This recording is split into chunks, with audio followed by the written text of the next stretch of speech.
So, you've poured your heart and soul into making a great video, you hit that publish button, and then nothing. It's just stuck at 0 views. If that sounds familiar, well, this explainer is for you. We are about to pull back the curtain on the YouTube algorithm and give you a real step-by-step strategy for growth.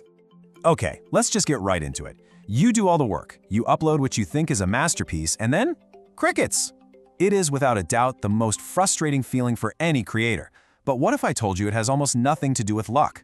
The answer isn't some secret handshake. It's about learning to think like YouTube thinks. So, here's our game plan for today. First, we're going to figure out if your channel is basically invisible.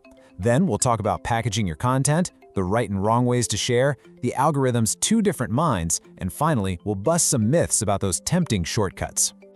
Let's start with what might be the biggest hurdle you don't even know you have. You could have made the best video in the entire world, but if YouTube doesn't trust your channel, it might not show it to a single person. And no, I'm not exaggerating. You gotta put yourself in YouTube's shoes for a second. There are literally millions of automated spam channels being created all the time.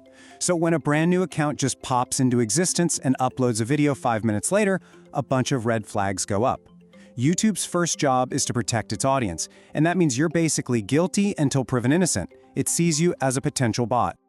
So, how do you prove you're human? It's pretty straightforward. Before you even think about uploading, you need to build a trust profile.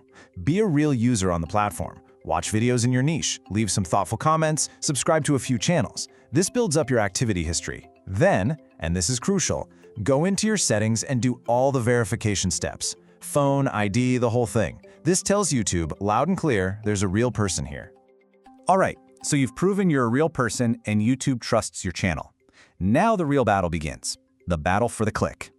This is where your video's package, the title, the thumbnail, and even its structure determines if someone chooses your video over all the others. And this is where so many new creators stumble. They use a vague title that's like an inside joke only they get.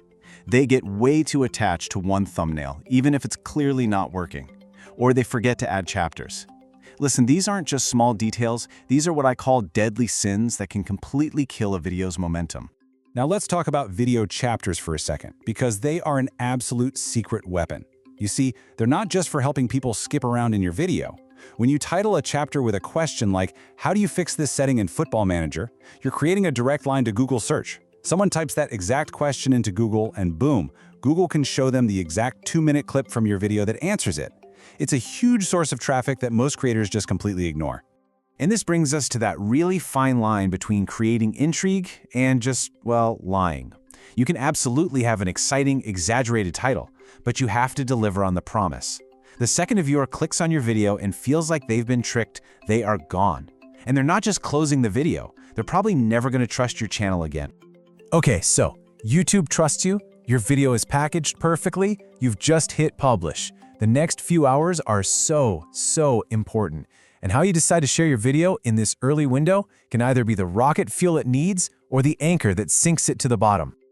All right, I need you to listen very carefully because this might be the most important and most counterintuitive piece of advice today. Do not, I repeat, do not send your brand new video link to all your friends and family. I know it seems supportive, but here's what happens. They click, they watch for about 15 seconds to be nice, and then they leave. This sends a terrible signal to the algorithm. It basically says, hey, everyone who clicks this video leaves right away. This must be a bad video. You are way better off getting just 10 views from the right people than 100 from the wrong ones. So if you can't spam your friends, where should you share? Well, you share smartly. Use your community tab to reach subscribers who might have missed the notification bell.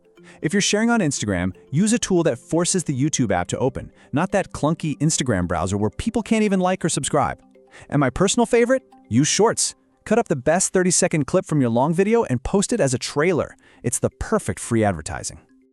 Okay, this next concept is a total mindset shift. To really succeed on YouTube, you have to realize that every single one of your videos has 2 completely different lives. And if you don't have a strategy for both, you're missing out on huge growth and, frankly, income for your channel. So in its first life, let's call it the first day or 2, your video lives and dies on the home page. That's what YouTube calls browse features. And as you can see, it is the #1 source of traffic by a long shot. During this phase, the name of the game is simple. Have an amazing title and thumbnail that makes people stop scrolling and click. That's it. It's all about that initial grab. But then look what happens over time. This is the video's second life. Traffic from the homepage goes down, and YouTube's search starts to take over.